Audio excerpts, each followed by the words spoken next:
So last year for my daughter's birthday, I made her that wolf clock, and this year I did something a little bit different. This is actually a picture of her house. I took pictures on all sides of the house to include the back of the house, and I made her a working cuckoo clock.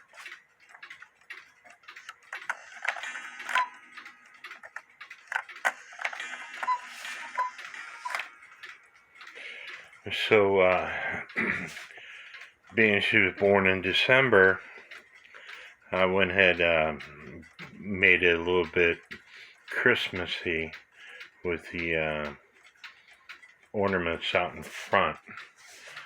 So I think she'll like it. Please let me know what you think of this video, and please subscribe to my YouTube channel.